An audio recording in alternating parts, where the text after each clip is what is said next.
오늘의 주요 뉴스입니다. 오늘도 비상계엄 사태로 국내 증시에서 외국인 투자자들의 자금 이탈이 가속화하고 있습니다. 정부가 공들인 밸류업 정책을 스스로 걷어찬 모습입니다. 정부 경제팀이 지난 3일 윤석열 대통령의 비상계엄 선포 해제 관련 경제 전반에 미치는 영향을 최소화하기 위해 진화 총력전에 나서고 있습니다. 최상목 부총리 겸 기획재정부 장관은 시장을 향해 과도한 불안감을 갖기보다 냉정하고 차분하게 대응할 필요가 있다고 강조했습니다. SK그룹이 연말 인사에서 신규 임원의 3분의 1을 연구개발과 생산 등 기술과 현장에 특화된 인재로 발탁했습니다. SK는 이번 인사의 키워드를 기술, 현장, 글로벌로 꼽고 사업 핵심 경쟁력에 집중한다는 방침입니다. 신한금융지주가 은행 등 4개 자회사를 제외한 9개 자회사의 CEO를 모두 교체하며 고강도 인적 쇄신을 단행했습니다. 신한금융은 카드 등 일부 자회사에 본부장급을 CEO로 추천하며 직위보다 능력 중심이라는 파격적인 인사 방향성을 보여줬습니다.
여러분 안녕하십니까? 12월 5일 서울경제 뉴스5 시작합니다.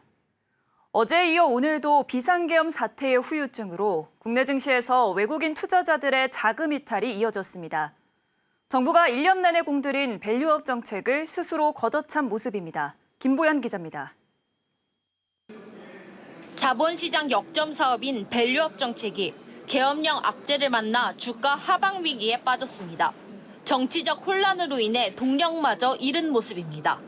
코리아 밸류업 지수는 전거래일 대비 0.38% 내린 971.51의 장을 마쳤습니다. 연이틀 하락세입니다. 이날 코스피 코스닥 지수는 장중에도 지속 약세를 보이다가 0.90%, 0.92% 하락 마감했습니다. 외국인 투자자들이 3,400억 원가량 팔아치운 영향입니다. 특히 상대적으로 외국인 비중이 높은 금융, 증권주들이 직격탄을 맞았습니다. 이들은 밸류업 수혜 업종으로 주목받으며 연초부터 주가 랠리를 이어온 바 있습니다. 정부 기조에 맞춰 밸류업 공시를 선도하고 고배당주로 존재감을 나타내면서 외국인 투자금을 대거 끌어모았던 것이 정치적 불확실성으로 인해 되려 악재로 작용한 셈입니다. 오늘 8.32% 추락한 동양생명의 경우 외국인 투자자금 비율은 82.56%로 업계 최고 수준에 달합니다. 이날 10.06%, 전일 5.73% 하락한 KB금융의 경우 외국인 소진율이 78%에 달하며 같은 기간 각각 5.50%, 6.56% 추락한 신한지주도 60.84%일 정도로 외인 비중이 높습니다. 이외 하나금융지주, 삼성화재, 한국금융지주, JB금융지주, 삼성증권, 키움증권 등이 약세 마감했습니다. 밸류업의 수혜를 입는 또 다른 업종인 기아와 현대차도 각각 4.18%, 2.15% 하락 마감했고 이를 지지하고 있는 큰 축인 통신주, LG유플러스, SK텔레콤, KT도 추락을 면치 못했습니다. 서울경제TV 김보연입니다. 정부 경제팀이 지난 3일 윤석열 대통령의 비상계엄 선포 해제 관련 경제 전반에 미치는 영향을 최소화하기 위해 진화 총력전에 나서고 있습니다. 최상목 부총리 겸 기획재정부 장관은 오늘 시장 안정 조치가 언제든 가동될 수 있게 준비하겠다고 말하며 시장을 향해 과도한 불안감을 갖기보다 냉정하고 차분하게 대응할 필요가 있다고 강조했습니다. 최 부총리는 오늘 오전 서울 중구 소재 은행연합회관에서 이창용 한국은행 총재, 김병환 금융위원장, 이복현 금융감독원장 등이 참석한 가운데 긴급 거시경제 금융현안 간담회를 열고 이같이 밝혔습니다. 정부 경제팀은 윤 대통령 비상계엄 사태 후 금융시장 불안을 막기 위해 4일 연속 3차례 긴급 거시경제 금융현안 간담회를 열고 시장 안정을 위한 메시지를 내놓고 있습니다. 최 부총리는 최대 10조 규모 증권시장 안정펀드와 40조 규모 채권시장 안정펀드, 회사채, 기업은행 매입 프로그램 등 즉시 가동 준비가 됐다고 재차 밝혔습니다. 이어 정부 내 경제금융상황점검 태스크포스를 가동하고 금융실물경제 상황 전반에 대한 24시간 모니터링을 진행 중이라고 말했습니다. SK그룹이 연말 인사에서 신규 임원의 3분의 1을 연구개발과 생산 등 기술과 현장에 특화된 인재로 발탁했습니다. SK는 이번 인사의 키워드를 안정적인 변화 관리와 기술 현장 글로벌로 꼽고 사업 핵심 경쟁력에 집중한다는 방침입니다. 이수빈 기자입니다. SK그룹이 오늘 스펙스 추구 협의회를 열고 각 계열사 이사회를 통해 결정된 임원 인사와 조직 개편을 단행했습니다. 이번 인사의 키워드는 안정적인 변화 관리와 기술 현장 글로벌. 이번에 사장 승진자는 총 2명이 나왔습니다. 손현호 SK 스펙스 추구 협의회 전략지원팀장이 SK 디스커버리 대표이사 사장에 선임돼 경영 전략 설계와 재무 전문성을 살려 SK 디스커버리의 경쟁력 강화를 이끌 예정입니다. SK 하이닉스는 안현 NS 커뮤니티 담당이 사장으로 승진해 개발 총괄을 맡아 HBM 시장 리더십을 공고히 하고 디램과 낸드 기술 경쟁력 강화를 진두지휘하게 됩니다. 각 계열사는 기술 현장 출신 발탁 등을 통해 본원적 경쟁력을 강화하고 인공지능과 디지털 전환에 역량을 집중하는 한편 도널드 트럼프 2기 출범 등 직영화 이슈에 선제적 대응이 가능한 인물을 발굴해 불확실한 경영 환경 극복에 나섰습니다. 이를 위해 신규 임원 75명을 선임했습니다. 이 중 3분의 2는 사업, R&D, 생산 등 현장과 기술 분야에 특화된 인물. 다만 신규 임원 숫자는 지난해보다는 줄었습니다. SK이노베이션은 미국 에너지부 산하연구기관에서 기후변화, 신재생 에너지 등 관련 프로젝트를 이끌었던 김필석 박사를 최고 기술 책임자 겸 환경과학기술원장으로 영입했습니다. 김 CTO는 지난 2020년부터 최근까지 미국 에너지부의 40여 개 프로젝트를 주도한 경험을 바탕으로 기술 경쟁력 강화에 나설 예정입니다. SKO는 신창호 SK 포트폴리오 관리부문장을 이번에 신설된 운영총괄 임원으로 선임했습니다. 신 총괄은 전략, 재무, 구매, 기획조직관 협업 강화로 배터리 밸류체인 최적화에 앞장설 것으로 관측됩니다. SK 하이닉스는 반도체 기술, 제조 역량을 강화하는 한편 인류 DNA의 계열사 확산에 나설 예정입니다. 지난해 말 선임된 이석희 SK온 CEO에 이어 이번에는 SK 하이닉스 미래기술연구원 R&D 실장 등을 담당했던 피승호 SK 실트론 제조개발본부장이 SK온 제조총괄로 선임됐습니다. SK는 계열사의 AI, DT 추진 가속화를 위한 조직 개편도 추진합니다. 유영상 SK텔레콤 CEO가 맡고 있는 AITF는 AI 추진단으로 확대됐고 윤풍영 SKCNC CEO가 맡고 있는 기존 DT TF와 별개로 DT 추진팀도 신설했습니다. 올해 상반기 SK그룹의 북미 대외 업무 컨트롤타워로 신설된 SK 아메리카스는 대관 총괄에 폴 딜레이니 부사장을 선임했습니다. SK그룹은 기술 현장 글로벌 중심 인사로 사업 본연의 경쟁력에 집중하는 한편 실행 중심의 기업 문화 정착을 가속화한다는 방침입니다. 서울경제TV 이수빈입니다. 신한금융지주가 은행 등 4개 자회사를 제외한 9개 자회사의 CEO를 모두 교체하며 고강도 인적 쇄신을 단행했습니다. 신한금융은 카드 등 일부 자회사의 본부장급을 CEO로 추천하며 직위보다 능력 중심이라는 파격적인 인사 방향성을 보여줬습니다. 이연아 기자가 보도합니다. 신한금융지주가 자회사 CEO 인사의 파격적 행보를 보이며 전면적인 인적 쇄신에 나섰습니다. 신한금융은 오늘 자회사 최고경영자 후보추천위원회를 열고 자회사 13곳에 대한 후보 추천을 단행했습니다. 정상혁 현 신한은행장은 임기 2년, 이영종 현 신한라이프 사장이 1년 연임에 성공했습니다. 자경위는 이승수 현 신한자산신탁 사장과 강병관 현 신한이지손해보험 사장 역시 각 1년 연임으로 추천했습니다. 신한금융은 연임을 통해 중장기적 전략을 안정적으로 수행하는 등 그룹의 기업가치 제고 계획 추진에 동력을 강화한다는 계획입니다. 특히 정상혁 현 신한은행장은 통상 연임할 때 1년씩 임기를 부과하는 관례를 깨고 임기 2년 연임을 추천받았는데 내년도 정 행장의 행보에 큰 힘을 실어줄 것으로 전망됩니다. 반면 나머지 자회사 9곳은 수장이 모두 교체됐습니다. 특히 신한카드, 신한저축은행, 신한DS 등 자회사 5곳에서는 본부장급이 CEO로 직행하는 파격 행보가 이어졌습니다. 신한카드는 문동건 현 사장의 높은 연임 가능성이 제기됐지만 예상을 깨고 박창훈 현 신한카드 본부장이 사장으로 선임 추천됐습니다. 박 본부장은 이례적으로 부사장을 거치지 않고 본부장에서 CEO로 직행하는 행보인데 신한카드를 플랫폼 기업으로 진화시키는데 적임자라는 평가를 받고 있습니다. 신한은행 본부장의 자회사 CEO 행도 주목할 만합니다. 최수웅 본부장은 신한저축은행 사장으로, 민복기 본부장은 신한DS 사장으로 승진했으며 김정남 본부장은 신한파트너스 사장으로, 이면호 본부장은 신한리츠운용 사장으로 각각 추천됐습니다. 신한투자증권은 지난 8월 발생한 1,300억 원대 파생상품 손실사고로 김상태 사장이 사임함에 따라 이선훈 현 신한투자증권 부사장이 CEO로 추천됐습니다. 외부 인사로는 유일하게 박선배 현 우리벤처 파트너스 전무가 신한벤처투자 신임 사장으로 선임됐습니다. 신한금융의 이번 인사는 직위보다 능력 중심, 혁신과 인적쇄신, 세대교체 중심으로 진행됐다는 평가를 받고 있습니다. 진옥동 신한금융회장은 오늘 CEO 인사 발표와 함께 바람이 바뀌면 돛을 조정해야 한다는 격언을 인용하며 인적쇄신의 필요성을 강조했습니다.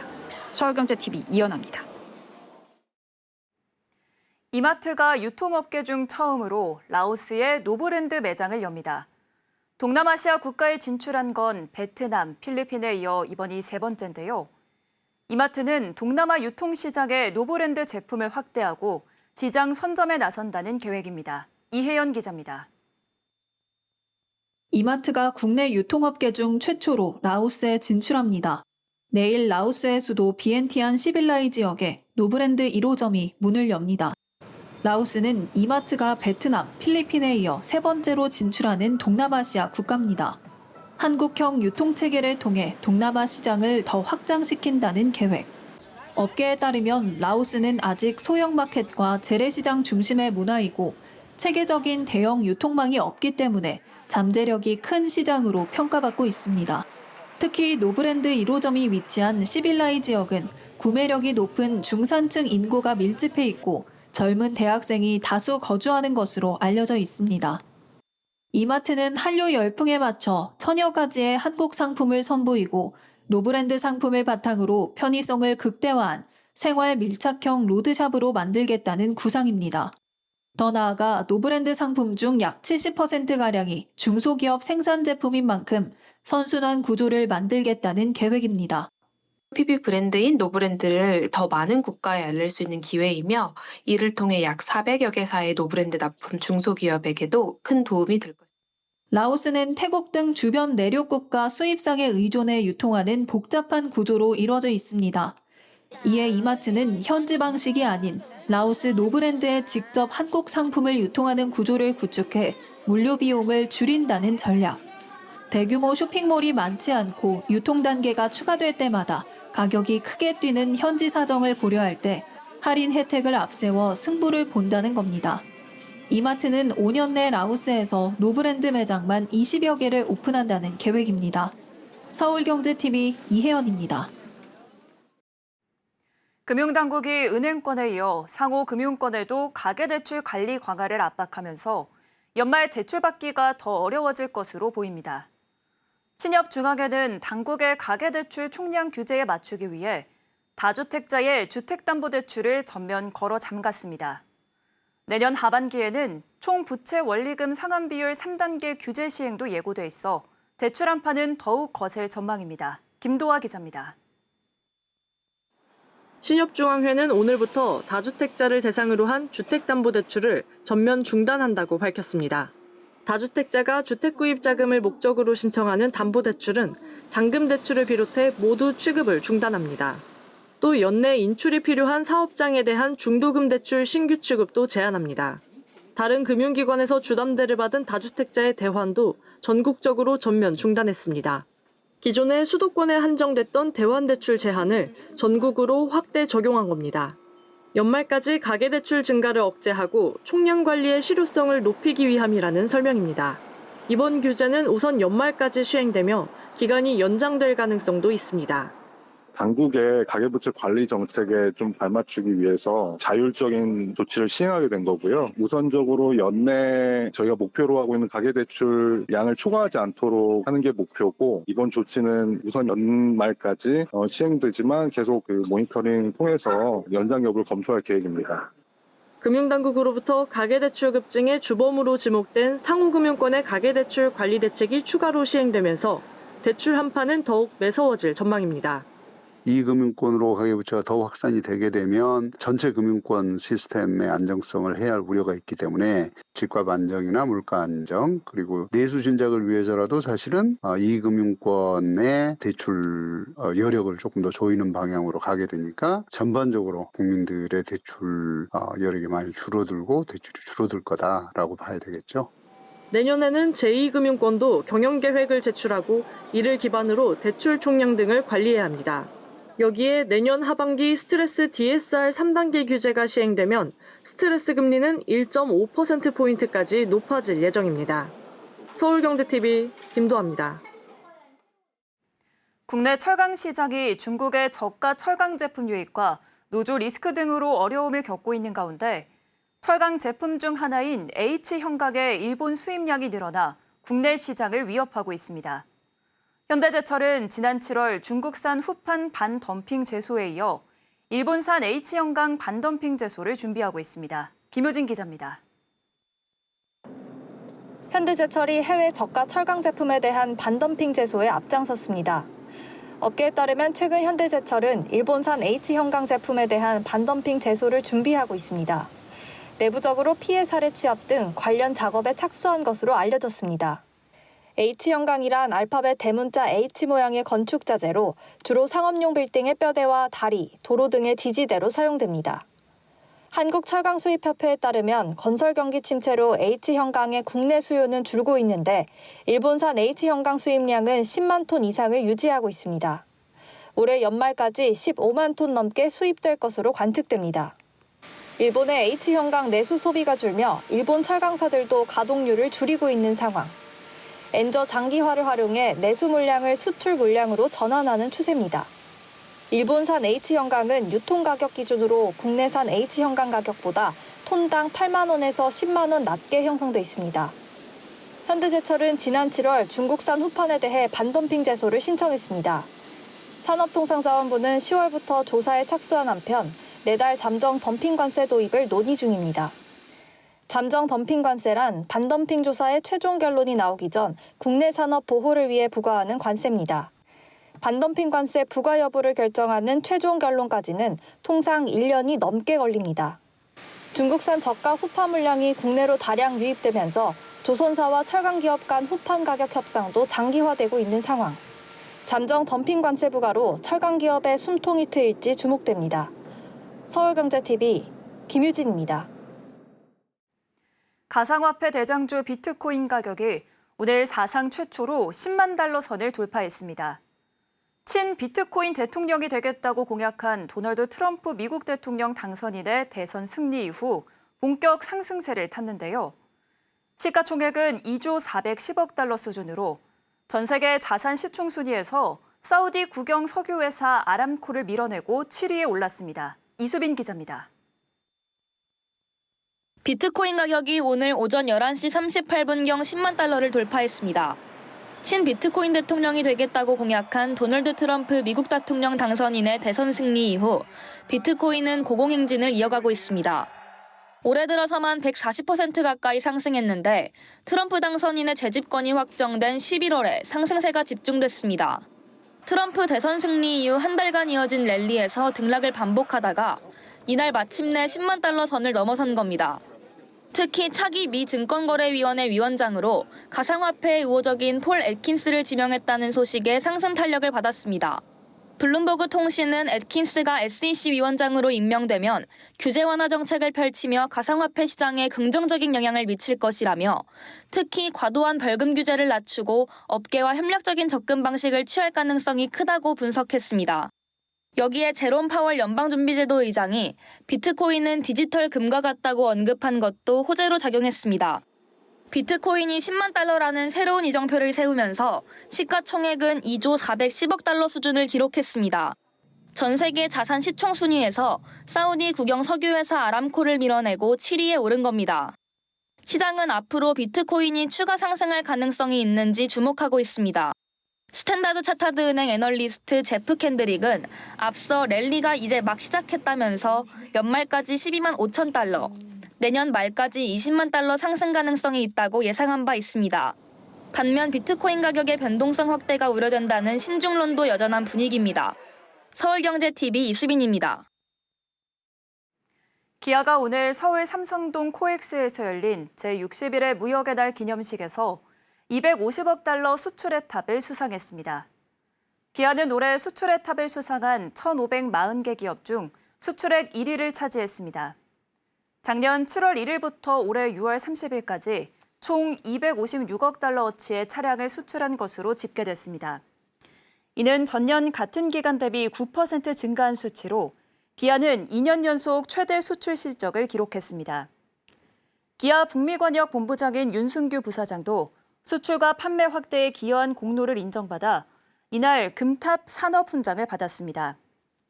기아는 전기차 등 균형 있는 라인업 구성, 스포츠 유틸리티차, 하이브리드차 등 고부가가치 차량 중심 믹스 개선 등이 역대 최대 수출로 이어졌다고 설명했습니다.